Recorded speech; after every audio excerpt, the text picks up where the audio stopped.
What's up, you guys?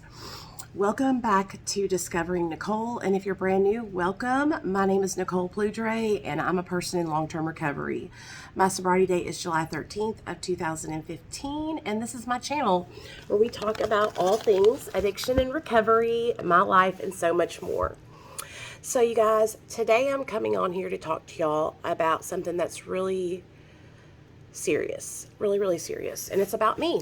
So, get your, teacups ready, get your notepads ready, because I'm about to expose myself, okay? So let's get into it. So we're going to be talking about relapse. We're going to be talking about how I almost relapsed and how I was thinking about relapsing. And I'm just going to break it down for you about how it's all just transpired over probably about a 6-month period of time. So, it's no secret that I've struggled with my weight ever since I was a little kid. Like, I talk about it a lot on my channel because I'm very transparent.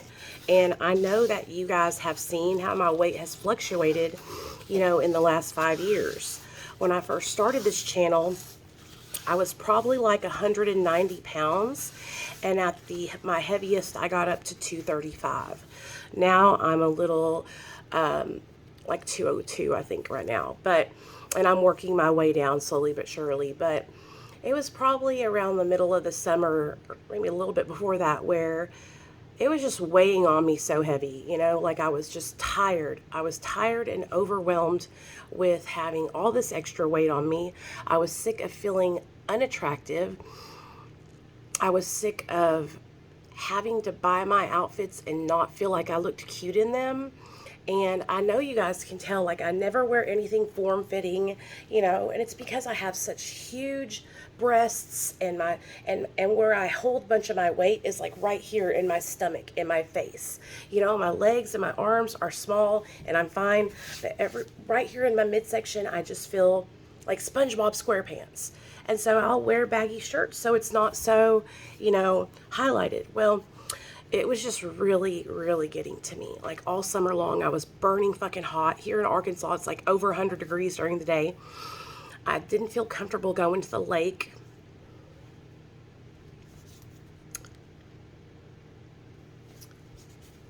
Because of me not being comfortable. That means my son doesn't go to the lake. And I want him to be able to have so much fun during the summer. I realized how much I was holding him back from that.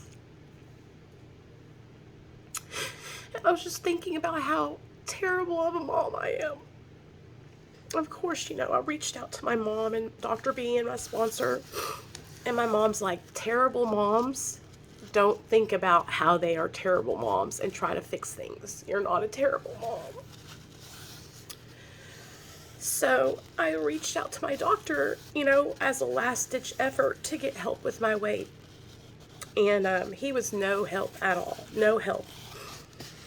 So I just started to take matters into my own hands. I got on a medication called True V, which is like a across-the-counter medication that helped me, like, with my get my appetite under control. And it really helped me to get myself from not binge eating every night, because that's what was happening. I don't eat during the day at all, really, and I would binge at night. Like right now, it's like 11:34, and I would be up right now eating and eating. I'm happy to report that I haven't binge ate in over 90 days, and but we'll get to that. So, which these pills that I was taking, they're over the counter, so they're not anything illegal. You know what I'm saying?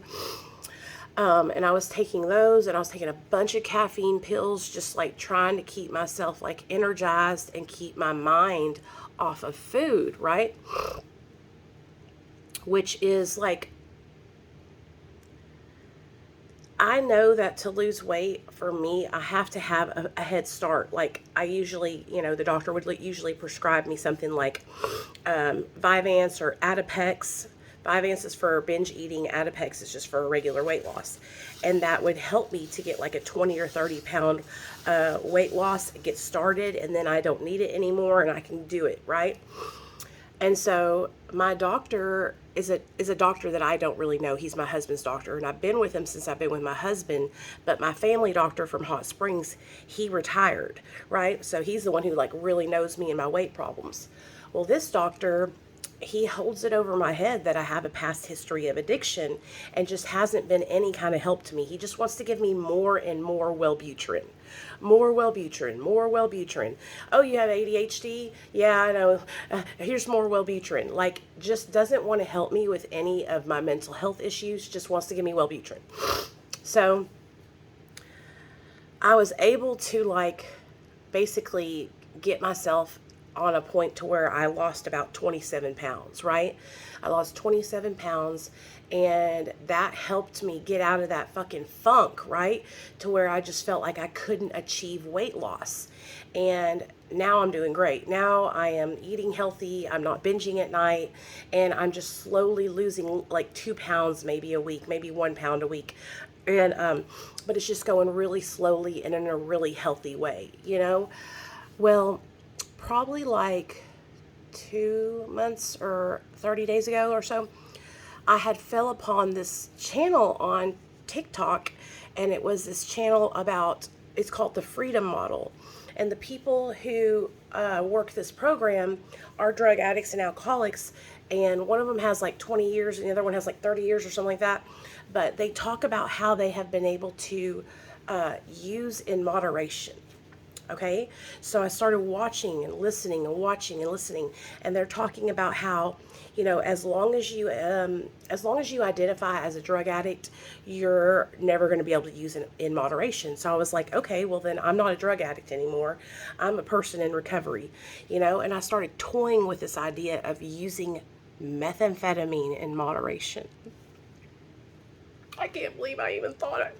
I can't, honestly, like, me saying that out of my mouth makes me so mad at myself, because I know that if I did that, I would lose my son forever.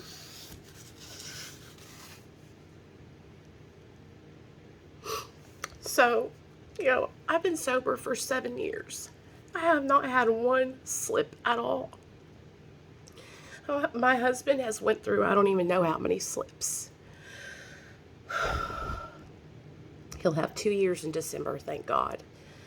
But, you know, he has been able to fall off the wagon, and I'm the one who handles everything and holds everything together. So, anyway, I was listening to them, and I was like, man, I could probably, you know, snort a line every now and then and just, like, get some extra weight off and not go back to my addiction. And I was just like toying with the idea. And one night I like was so manic, and I think it was because I was honestly on the brink of going out and trying to find drugs. So I was just like on a live stream for like 3 or 4 hours on Facebook and TikTok, just going back and forth, basically trying to justify what I was planning on doing in my mind. And by the grace of God, something told me when I signed off that live to call Dr. B. And so I called Dr. B and I talked to him for like an hour and a half.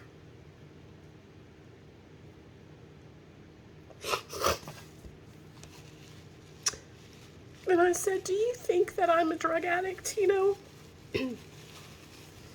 And do you think that somebody like me could ever use in moderation? And I know that he probably thought, oh my God, what's going on? And he was like, Nicole, like, you know, he cares about me, you know, like as a friend and as somebody that we work together. And he just was like, no, Nicole, like, I think that would be the most dangerous thing that you could ever do. And when he said that, it was like the good part of my brain, like, plugged back in. It was like, for some reason, this whole part had taken over. And it was just because I was listening to all these people saying yes, yes, yes, yes. And there was no one around me that was telling me that my idea was like fucking bullshit, you know? And so I talked to him and I hung up, and I felt so much better because I knew that he was right, and that that would be a huge mistake, and that it would set me back, and all the progress that I've made in my life, my job, my channel, you guys, everything would just be, everything would be fucked, right? That would affect my life in so many different ways. It could ruin my fucking life. And so I came back on my channel the next morning, and I was telling everybody and apologizing because I felt so terrible that I was even toying with that idea. You know what I mean? And I mean, I had people reaching out to me crying because they were afraid, because they thought that their person that they looked up to in recovery was going to relapse. And does that mean it's okay to relapse?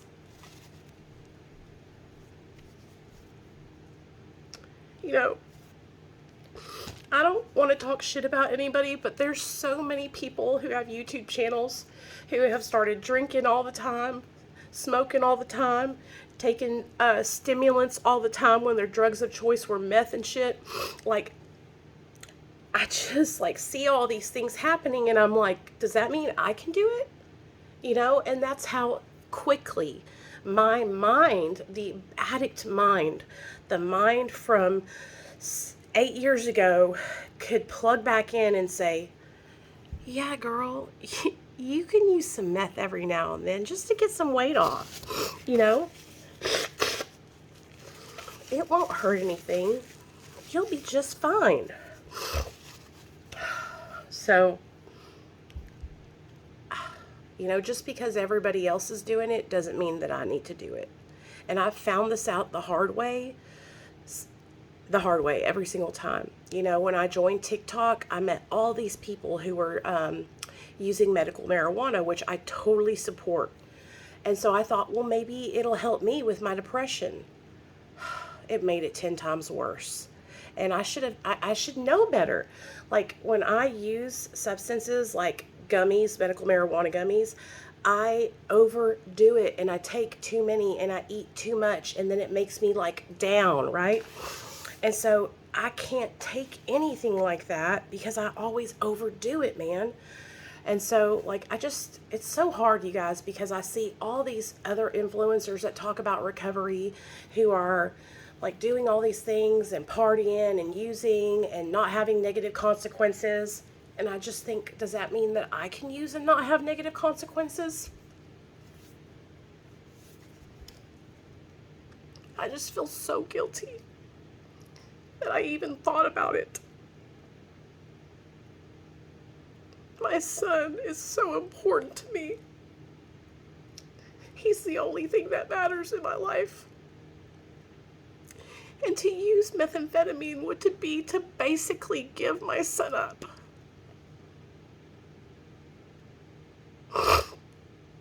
But when you're like really struggling, you are at your wit's end, you feel ugly and fat, and people have been making fun of you about it for over a year. And you have this idea that people are planting and saying, you can use in moderation, just every now and then. Nothing bad will happen. It just sounded so good, like it could actually work. And I was talking myself into it. If I did not have good people in my life supporting me, I might not be sitting here telling you the story about how I almost relapsed. So, needless to say, I'm doing all these fucking relapse prevention little workbooks, and I'm reading Codependency No More again, going through that book. And I'm also working on this month on my Instagram account on forgiveness, and posting like a bunch about that, and reading about how to learn how to forgive myself for the things that I did when Nate was little. So, hopefully that will help me.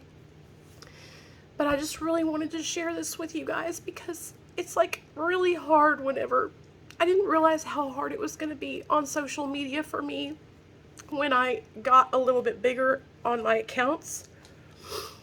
I didn't realize what a temptation things could become, especially when I see so many people who claim to be in recovery doing all these things with drugs.